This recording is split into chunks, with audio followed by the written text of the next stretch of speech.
Welcome back to Circle Documentary. July 1954।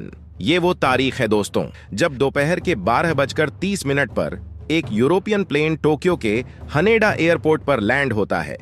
Plane में सवार सभी यात्री नीचे उतरते हैं और चेकिंग एरिया की तरफ बढ़ जाते हैं। उन्हीं में एक 45 से 50 साल का आदमी भी दिखाई देता है, जिसके चेहरे पर दाढ़ी थी। कोट पैंट और टाई पहने ये शख्स देखने में किसी अच्छे घर का मालूम पड़ रहा था।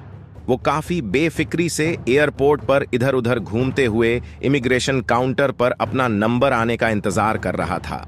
एयरपोर्ट पर बहुत से इंसानों में एक ये आदमी भी था, जिसमें कोई भी बात असामान्य नहीं लग रही थी। कुछ ही देर के बाद उसका नंबर आ जाता है, जिसके बाद इमिग्रेशन काउंटर पर ऑफिसर उसका पासपोर्ट मांगता है। वो आदमी अपना पासपोर्ट देता है और उस पर स्टैंप लगने और जाने की मंजूरी मिलने का इंतजार करता है। लेकिन इस काम में लगने वाले चंद सेकंड तब मिनटों में बदल जाते हैं, जब अधिकारी पासपोर्ट में लिखे उस आदमी के देश के नाम टॉरेड को देखकर चौंक जाते हैं, क्योंकि अधिकारियों ने अब से पहले इस देश का नाम कभी नहीं सुना था। वो अच्छी तरह पासपोर्ट को देखते हैं तो उसमें लगे जापान, जर्मनी और संयुक्त राज्य अमेरिका के टिकटों और स्टैंप से पासपोर्ट उन्हें असली लग रहा था। लेकिन सबसे बड़ी समस्या थी उस आदमी के गृह देश टॉरेड को लेकर। दरअसल जिस देश का नाम इस आदमी के पासपोर्ट पर लिखा था, वो दुनिया में कहीं पर भी मौजूद नहीं था। अधिकारियों को लगा कि शायद ये कोई फ्रॉड है, जिसके पास नकली देश का पासपोर्ट है। लेकिन ये फ्रॉड है या नहीं, ये अब तक साबित नहीं हुआ था। इसलिए वो उसके साथ कोई गलत सलूक नहीं करते, बल्कि पूरी इज्जत के साथ वो उसे अपने साथ हेड ऑफिस ले आते हैं और घुमा फिराकर उससे टॉरेड देश के बारे में पूछताछ करने लगते हैं। वो आदमी काफी हैरान होते हुए मोटे फ्रांसीसी लहजे में अपनी बात को रखता है और कहता है कि उसका गृह देश 1000 साल से भी ज्यादा समय से विश्व में मौजूद है।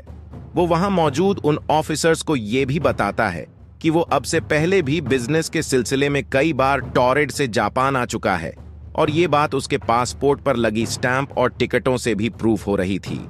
इतना ही नहीं, वो शख्स कुछ देशों की भाषाओं को भी अच्छी तरह जानता था। उसके बाद वो अपना ड्राइविंग लाइसेंस, कुछ जरूरी डॉक्यूमेंट्स और एक चेक भी ऑफिसर्स को दिखाता है, जो उसे टॉरेड से जारी किए गए थे। उसके पास कुछ अलग अलग देशों की मुद्राएं भी पड़ी थीं। ये सब वो बातें थीं जिसने पूरे स्टाफ की कंफ्यूजन को और बढ़ा दिया था, जिसके बाद उन्हें ये लगने लगा कि ये इंसान उनके साथ कोई बड़ा धोखा कर रहा है। लेकिन असल में वो आदमी इन सब बातों से खुद भी बहुत परेशान लग रहा था।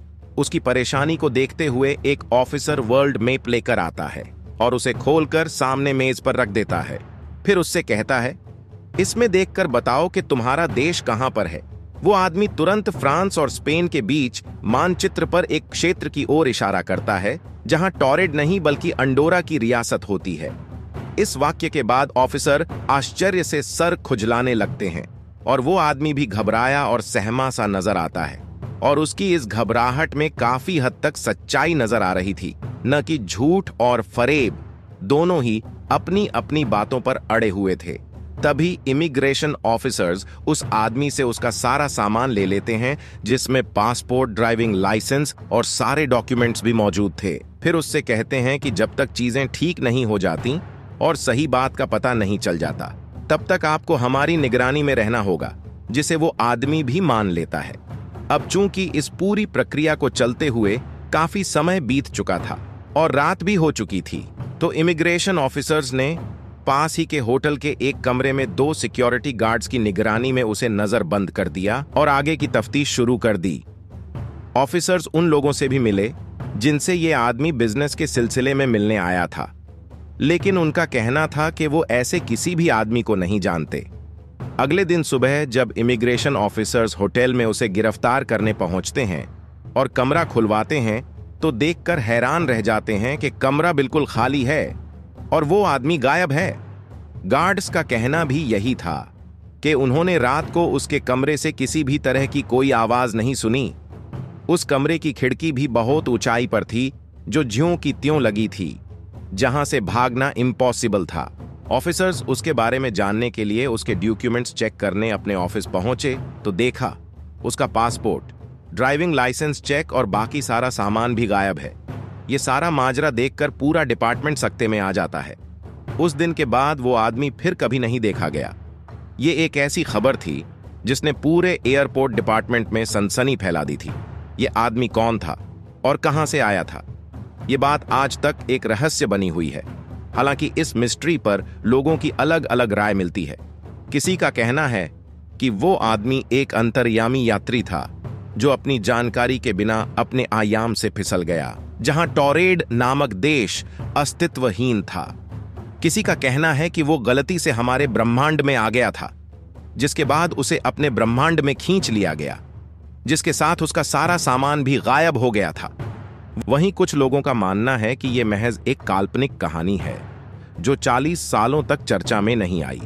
हालांकि मिस्ट्री मैन की इस मिस्ट्री पर अलग अलग सालों में 2 अलग अलग किताबें भी लिखी गई हैं, जिसका उल्लेख पहली बार 1989 में कोलिन विल्सन और जॉन ग्रांट की book the directory of possibilities और दूसरी 1999 में थॉमस बिजारे की book strange but true mysterious and bizarre people में भी किया गया है। तो दोस्तों, वेबसाइट और किताबों से टॉरेड मैन की जितनी भी नॉलेज हमको मिलती है वो हमने आपके सामने पेश कर दी। लेकिन जैसा कि हमने पहले भी कहा है कि इस कहानी में कई देशों, राइटरों और लोगों की अलग अलग राय मिलती है, तो सर्कल डॉक्यूमेंट्री चैनल किसी भी तरह से इसके सत्य और असत्य होने की पुष्टि नहीं करता। वीडियो कैसी लगी कमेंट बॉक्स में अपनी राय जरूर दें।